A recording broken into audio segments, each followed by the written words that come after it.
Good morning, everybody. It's Shanda Sumpter, and I'm here with one of my all-time favorite people, Judith Rich. Hey, Judith, how are you? I'm great. Hi. Awesome. Welcome to Coffee with Shanda. As people are jumping on, I just want them to understand the context of why I have you here. First and foremost, like I said, you are one of my all-time favorite people. Whenever I talk to you, I was just telling you this the other day, whenever I talk to you, I don't know, you just make things that much better for me. Like you have this ability to see people and believe in people in a way that has mountains that are in front of them just move with your words. And so I just wanted to say, I think people are in for a treat. I get to have another conversation with you for the next 20 minutes, and they're in for a treat to be able to, really tap into your wisdom. And your wisdom, talking about your wisdom before I do that. Good morning, you guys. Good morning, Sandy. Good morning, Nicola. Good morning, Kim Cruz. Good morning, Amy. I don't know, can you see them popping up at all? Yeah. Judith, good morning, Michelle Lee. Awesome. Nancy. Welcome, everybody. Good morning, Carmen Ring. Welcome. Alex Arriaga. Judith, I don't know if you trained Alex Arriaga at one point. I did. You did, yeah. Okay, so good morning, good morning, good morning. All right, you guys. So, Judith, tell everybody a little bit about you, because you're this world-renowned trainer and one of my all-time mentors, and just the understanding context of the work that you do. That's always such an interesting question to come up with an answer for, because I think my answer is probably a little bit different every single time I'm asked, because it's definitely not a job that anyone would go to college to get trained for. And It's not a job that I went to college to get trained for. Although I did go to college to get trained to become a teacher. So I started out being a teacher, and I think that experience gave me skill and a sense of comfort being in front of people, right? But basically, what I do, as you kind of described in your own experience with me, think of an iceberg. And if you think of an iceberg, there's the little tip of the iceberg that you see above the waterline. And then there's this huge part of the iceberg that's beneath the waterline. Mm-hmm. And we see about 10% above and 90% below. And the 10% that we see above the waterline is, the physical reality, what we see and our results and how we show up in the world. And the 90% below the waterline is what's really going on in the area of our, it's like the subconscious self. Mm-hmm. So what affects how we show up and who we are at the 10% is really being driven by the 90. The stuff we can't see, the stuff we're not aware of. So basically, what I do with people is I lead them into the 90% below the waterline. I lead them into the deeper waters of their life. And down in those waters, it's not a place that people go by themselves. Or want to, often. It's unknown, it's unpredictable, it seems like it's scary. And certainly down there in the deeper waters, I say down there, but it's actually in there, right? Mm-hmm. Those deeper waters are the waters within ourselves. It's simply the aspect of ourselves that we haven't explored, that we haven't really gone in and mined, because the gold is really there. The gems are there, along with a lot of limiting beliefs, our fears, the places where we're stuck, our memories. There's a lot of material in that area beneath the waterline. And so for the most part, we don't go there because we're afraid of what we're going to encounter. Well, you know what I find? I find that there's a lot of people so the work that you do, I find really fascinating, because before I ever met you, I had done a lot of work. Do you know what I mean? Like, I had read a lot of books. I had gone to shamans. I was doing the work. You know what I mean? And so there's a lot of people that I've introduced to the work that you do over like the years. And in fact, over the last year, over 100 people. And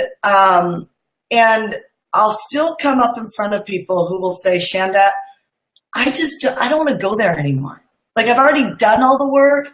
I'm good. I know it's up. Like, I know what's stopping me, but I don't actually want to go there anymore. Like, I'm good. Like, and not that, like, they still have a goal or an aspiration, but there almost gets to be sometimes a disbelief that any more work is going to free you up because you're still dealing with a pattern or something that has prevented you in the past. And my experience with you is you are able to facilitate trainings, work, that actually has people move out of their way so quickly. Why do you think that is? Like, why do you think what you do is a little bit different? Because I've seen both sides. I've seen doing a lot of work and it's not moving. And I've seen people go into the training room with you and literally, like, let's just say they walked in, thinking they were light and bright, but really they didn't realize their body language was a little bit closed, and they come out like, oh, I'm going to take on the world. And they do. They actually do it. They don't just feel good about it. They actually do it. Well, I think there's two aspects of the work, and not to put down anyone else who teaches this work or leads these trainings. I know you wouldn't. I get it. Yeah. There are people who are really good at technique, and there are a lot of techniques involved in the work. And so if you can do the techniques, but really not get into the deep water. So you can go through the motions of doing the work, and anyone who comes out of it who doesn't say, boy, I now see how much work I have yet to do. I now see that I really don't know very much at all. Anybody who comes out of the work and thinks that they've got it and they're done, they're baked, didn't get it. Yeah. So I think that I am an example, and I say all the time, with people that I work with, I don't know very much. I've been around the work. I'm in my 42nd year now. Wow. As like when you were born, I was doing this work. And, I tell people, the more I learn, the less I know. Like, no. And, Albert Einstein said that. There's knowledge, and we can have a lot of knowledge and a lot of information, but not be wise. Let's talk about this for a second. Sorry to interrupt you, but I want to make sure we get into this. As an entrepreneur, a lot of the things that I deal with my clients is adrenal fatigue, or, they're like, right now, I have a couple clients right now that we've been able to grow them really well. And at the beginning, they were so hungry. They'll follow all the coaching, like, Shanda, I will do anything. And I have another group emerging that is in that energy, right? I will do anything you tell me to do. If you tell me to bungee jump and it's going to make me more open, ability to get out of my own way and create miracles in the world, they all come from a good heart, right? I'll do it. And they do. There's a group that does it. And then they're always the group that everybody admires because they're rocking it out. They're making good money. They're happy. But then they hit this level where they're comfortable again and they cannot get out of their own way. And they think they know it all and they can't get out of their own way. And I don't mean that in a negative way. I mean it for this. I can see the fear, right? Like, I can see the fear. And so what they do is, this is too hard. Right. Yes. And I actually look at where they're at and I'm like, that has not even been that hard yet. What's happened up here has been, right? But you've been able to keep your vitality up. You've been able to keep your energy up. Can we talk a little bit about that? Well, yeah. I think that what keeps my vitality and my energy and my passion up is that the inspiration is coming from within. I don't do what I do because someone else is asking me to do it. Yep. I'm not performing for someone else. I'm not reaching for applause or accolades because someone else wants me to. it's all, I'm self-inspired. It comes from within. Now, how does that work? How does one achieve? Well, and give a context of your type of work. Like your type of work is strenuous. It's deep. You're breaking people through on a regular basis. You know what I mean? Like I'm traveling around the world and I'm operating at a 14, 15 hour time difference. Yeah. I've got a lot of jet lag. But here's what calls me up to be bigger than all of my limiting beliefs and my fears. And that's what I'm hearing you say, that you encounter people coming up against, like even the ones that get to, they're breaking through and they get there and then they say, this is too hard, I can't do it. Everybody has a place where they kind of stop and they get stuck, right? And I tell people that, if there was a scale of commitment and, at one end is 0 and at another end is 100% commitment, how many of you go to 99? You get to 99% and then you say, well, that's 99%, that's pretty good. I've come a long way. Look what I've created at 99%. However, that 1% between 99 and 100, that's the whole game. That's right. That's the entire game. And whatever lies in there in terms of your inner dialogue, your limiting beliefs, you better get in there and do the work and find out what that is, because that's what will keep you forever from crossing the finish line at 100. And guess what? When you cross the finish line at 100, those are the people that see, oh, yeah, okay, I had this breakthrough and here I am. But now I'm standing on a new plane of possibility. And now I see how much territory there is yet in front of me. So I think the key is to see yourself as a lifelong learner. Yeah.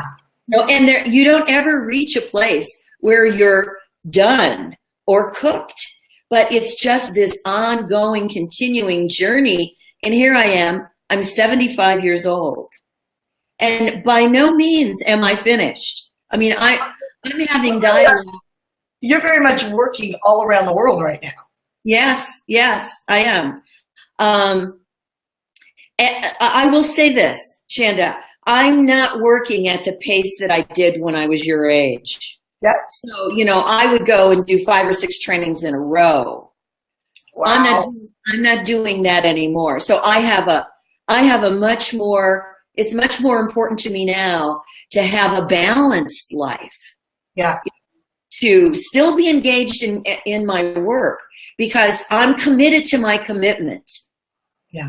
See, there's a distinction right there. You might have people say, well, I'm committed, but are you committed to your commitment? Because when the commitment to their commitment wanes, well, then I'm somewhere below 100%. So I'm right now in dialogue with my 90-year-old self. And I'm asking her. Can you take us through something like that? Sure. Okay. Should we have them close their eyes? Sure. So all close right. your eyes. Okay, so you guys close your eyes for a minute and just bring your attention to your breath and get centered for a moment. And in a moment, I'm going to ask you to see, at whatever age you are right now, I'm going to ask you to see your older self, let's say 20 to 25 years out there from where you are at this moment. See that self approaching you and invite her to sit down in a chair in front of you. And just notice how she looks. Notice, is she awake? Is she alive? Is she healthy? Is she tired? Does she feel burned out? How does her energy feel? Just sense her energy. And so Now I want you to ask her a question. I want you to ask her, what do you need from me at my current age so that when I get to be your age, I am alive, connected, creative, vital, I'm still committed, I'm still passionate about life, I'm healthy. Who do I need to become right now so that when I get to be you, older self, I get there still on fire with life, still committed and passionate? Who do I need to be in the next 20, 25 years, day in and day out? What is it that calls me to become a bigger person? What vision, what choices, what actions do I need to take day in and day out? Not like a chore, not like have-tos, but what do I get to do in my life? And who do I get to be in the next 20 to 25 years, such that I experience my life not with struggle, not with effort, not that I'm tired, not that I'm burned out, but that the very act of breathing and living itself keeps me young and energized. And now allow her to tell you.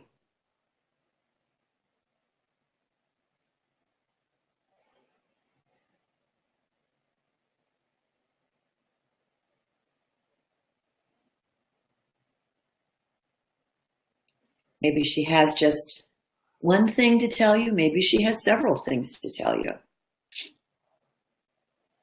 And then when you're ready, open your eyes and reconnect with us.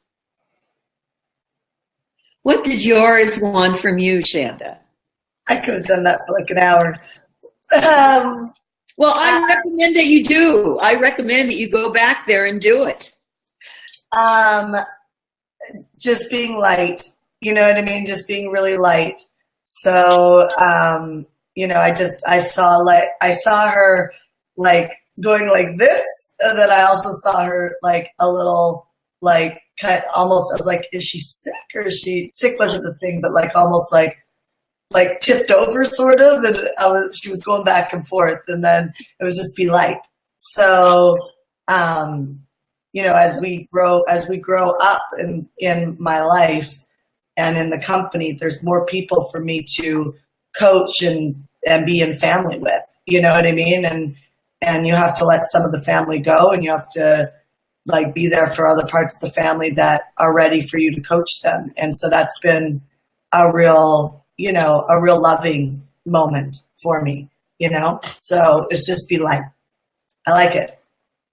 Well, if I had the time to work with you, we'd actually kind of dig into that a little deeper. We'd unpack that a little more so that you could maybe get some more wisdom and insight about what does that really mean for you, and what would it take for you to be her. So, yeah, cool. I love that. I'm like, let's go. So Judith, I wanted to ask you, if someone was to say to you, they feel like they have something in their life that just hasn't been able to move, like they haven't been able to get themselves to show up, you know, vitally, like you really do show up with tons of energy. Every time I talk to you, you are lit up, you know? And so I think the one thing that I think you're so amazing at is you make it easy for us to be, you make it easy for us to let go of the part of us that we're fighting with to try and get over. And so if you were to give some advice to someone who was really just, you know, they've had the same thing in their life that they can't, go ahead. Yeah. So, you know, when we're focused on our problems, so if that's my focus, then that's all I'm going to see. And I'm going to kind of dig myself more deeply into that hole. So I would say what really has people moving through their, I'm not going to call them problems, I would call them circumstances. So what has people encounter challenges in their life and maybe difficult circumstances, and we all do, is that they're connected to a vision that's bigger than that. Yeah. So when I'm committed to something that's bigger than my problem, bigger than my circumstance, when I'm connected to something, and when I have a vision for my life that calls me up beyond the circumstance, and I have an intention to be that, that intention pulls me forward. And so the work that I do with people is really to support them getting clear about what's your vision for your life. You know, yesterday, I just want to mention here, if I may. Yeah. Yesterday, Louise Hay passed. I know. She was, talk about a light. She was a light in this world that shined so brightly. She lit up the lives of thousands of people. And you know that she didn't write her first book till she was 60 years old. Yeah. She didn't start her publishing business, Hay House, till she was 68. So for anyone who, you know, thinks they're stuck and this is as far as I can go. Or they think they're tired at the age of 30 and this is too hard.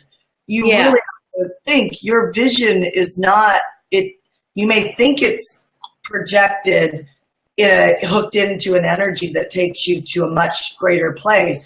But really, I found that you're still struggling in the conversation of trying to get something that doesn't have the same vision to pull you forward. Right, right. Well, you're operating at less than 100% commitment to your commitment. And I think both Louise Hay and Wayne Dyer, whom I see them up there having a party right now together, both of them taught, don't believe everything you think. Don't believe everything you think, because thoughts, our thoughts, especially those kind of thoughts that really speak to us about our limitations, those thoughts are coming from fear. Those are fear-based thoughts, and they're simply not true. That's powerful. And so, if we believe everything we think, we're going to be heading into rabbit holes and getting stuck and digging ourselves deeper. So, and it's almost human nature, I call it, that we argue for our limitations. You know, if someone tells you, I'm tired, I can't go any further, I'm burned out, I don't want to do this, you know, we've reached a plateau or we've reached a wall. But guess what?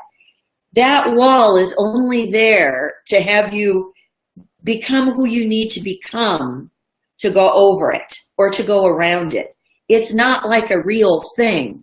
So consider it an opportunity. Consider it a gift.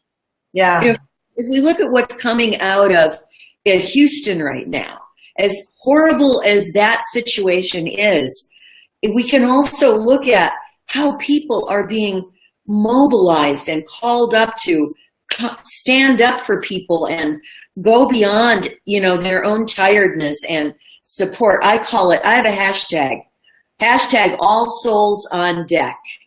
I love that. All souls on deck. And, you know, I think we're in an all souls on deck moment in our collective story of human beings. You know, there's our personal story, and then there's our collective story. And I think in our collective story, we're in that time. You said something really powerful, and we have to come to an end, unfortunately. But you said something powerful at the beginning when I was asking about how your work is moving people, because it is much like where a lot of work is working, but yours is transforming very quickly with people. And I've seen it for years, right? I always say it's the best personal development training I have ever seen in my entire life. And, but you said something, I never want to talk negatively about anybody else's training. And I just want to share something as Houston's happening And as life is happening, make sure that you say, I heard Joel Osteen say something yesterday. It was like, he loves loyal people, right? He said, there's always the group of people that you help that they'll turn when they hit their fears and start talking in a way that doesn't support the evolution of growth. And they quickly forget how much you helped them or how much he helped them. He said, I love loyal people. They're the people that are with me. And even when I stumble or make a mistake, they still love me. There's, you know what I mean? And I want to bring that up because, I'm watching people right now, put Joel Osteen down because his church isn't open, or, you know what I mean? Like, you don't know what he's doing right now. You don't know if he's taking care of his family or something just happened to his kid, or, you just don't know these things. Like forget this idea that we're all superheroes and, we never stumble or make a mistake. I was coaching a client early this morning already about a client that doesn't feel like she's showing up for them. And she's like, Shanda, and I know this woman, she's super generous. Like, we're talking my experience of her is way over the top all the time to support. And I said, when you make a mistake, you can always say sorry, right? You can always say sorry.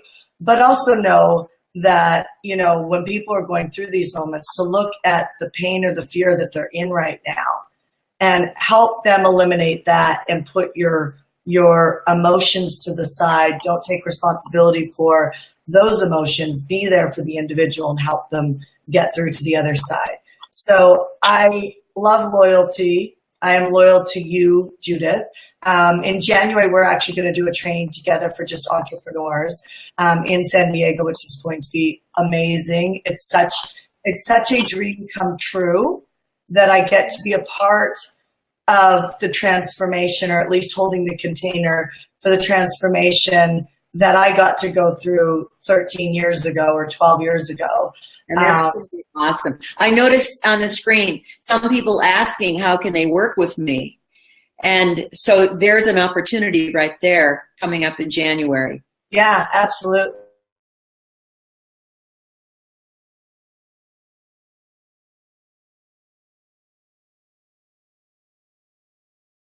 Kind of blocked off for a second. It is neat how big dreams come true. So I don't know what's happening to the technology, but we'll end on that note. God bless you guys.